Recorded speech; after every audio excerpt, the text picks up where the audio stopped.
Magandang araw mga kaibigan. Bigyan natin ng reaction, opinion itong latest post ni Kifi Chu or Crisette Laureta Chu. 23 minutes ago. Sabi niya, BBM, how many times do I say I don't want impeachment? Lahat ng nagpirma sa Kongreso di ko kalyado. Mga hindi ko kontrolado. Sandro, Papsi, pa. Tapos, dagdag niya sa comment.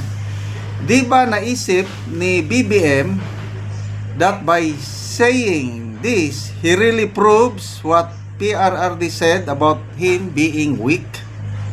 Wala siyang lusot.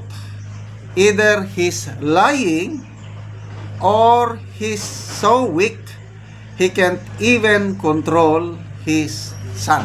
Okay.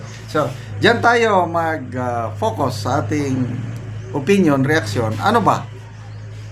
Nagsisinungaling ba ang Pangulo? Or mahina lang siya talaga? Anong masasabi nyo?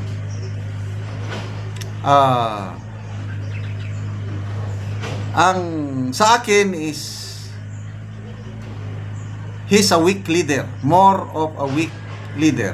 Yun ang tama si PRRD na mahina siya. Nung nag-announce ang Pangulong Marcos last year, yung nag-leak nga text messages na ayaw niya ng ay naniwala ako noon sa kanya. Na ayaw niya ng impeachment.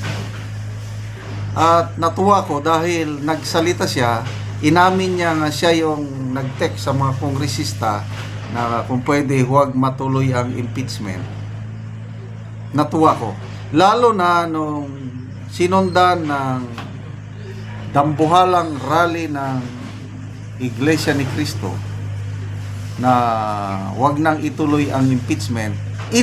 Yung rally in support sa pahayag ng Pangulo. So, naniwala ko na wala nang impeachment. Hindi na itutuloy. So, ulitin ko,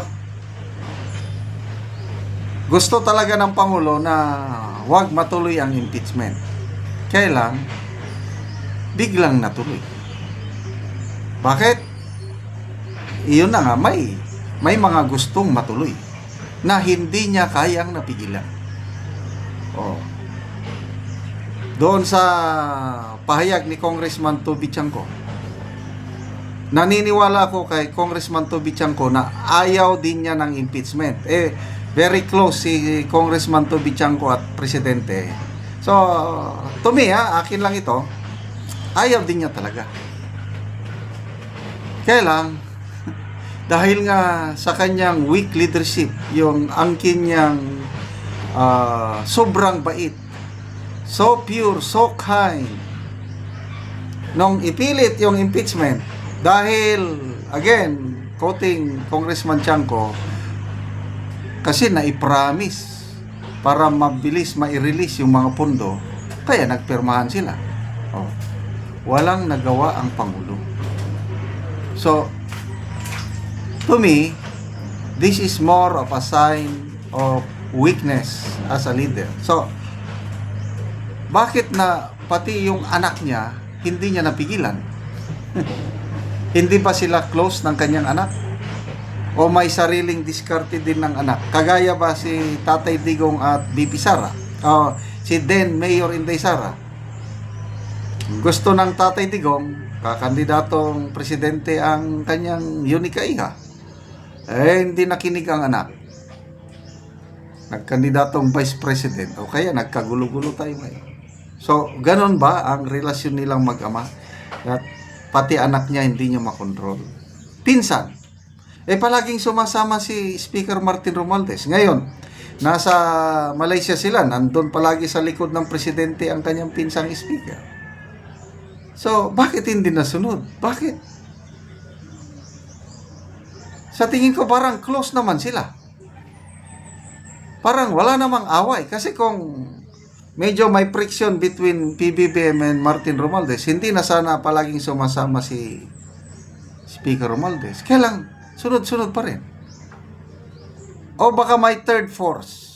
Baka may iba pang mas malakas ang influence o power na nagsasabi, ito ang gusto ko. Ito ang gusto ko. Yes po. Yes po. Baka may ganon. I don't know. Kaya, anyway, wala namang problema matuloy yung impeachment. Sabi nga ni BP Sara, sa mga abogado niya na gustong hindi na matuloy ang impeachment through technicality, sabi niya, wag! Gusto kong matuloy ang impeachment. I want bloodbath. Wow! Talagang nakakabilib po ang ating BP Sara. Ako, lalo akong bumilib sa kanya. Hindi siya umaatras sa mga ganyang ano. Kasi nga, alam niya, mahina ang ebidensya nila.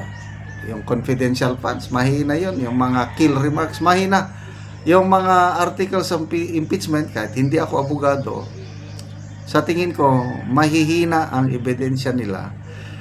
Plus the fact na ang impeachment process is not merely on evidence, it's a political exercise na ang tinitingnan is it's a numbers game. Oh. Yung nabasa kong comments is sa US.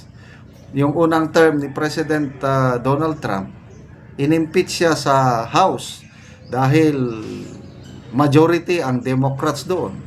So, dumating sa Senado. Sa Senado, mas maraming Republicans. Despite the overwhelming evidence against kay Trump, acquitted siya.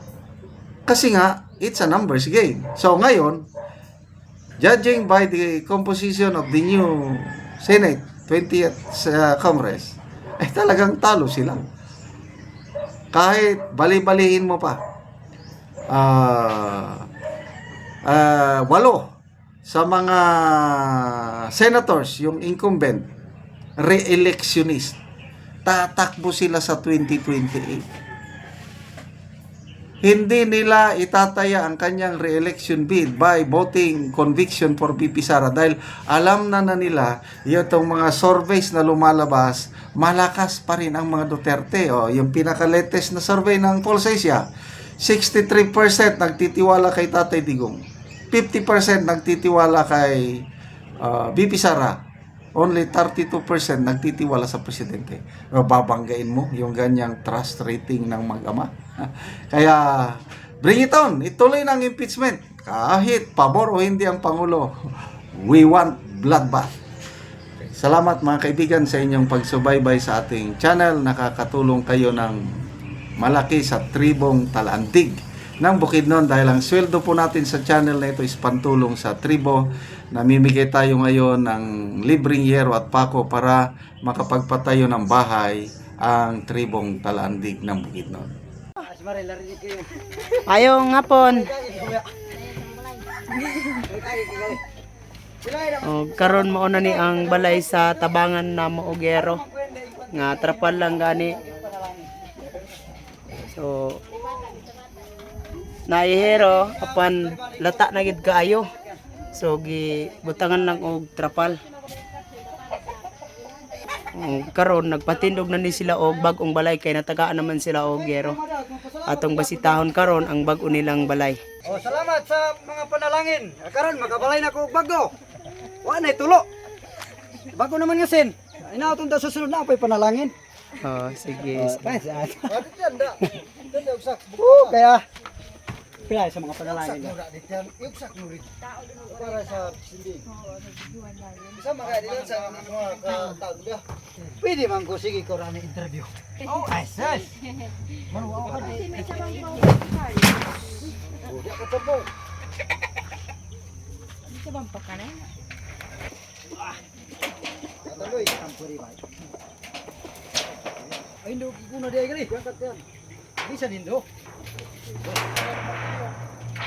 Ari.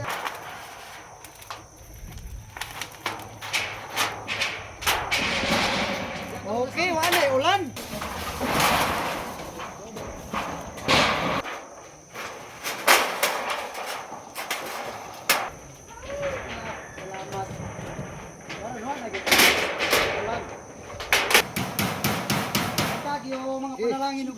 Karon managid ang balay ni Kuya og atop.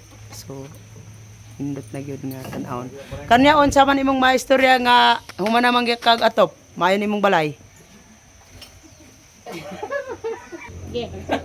Salamat sa Ginoo og sa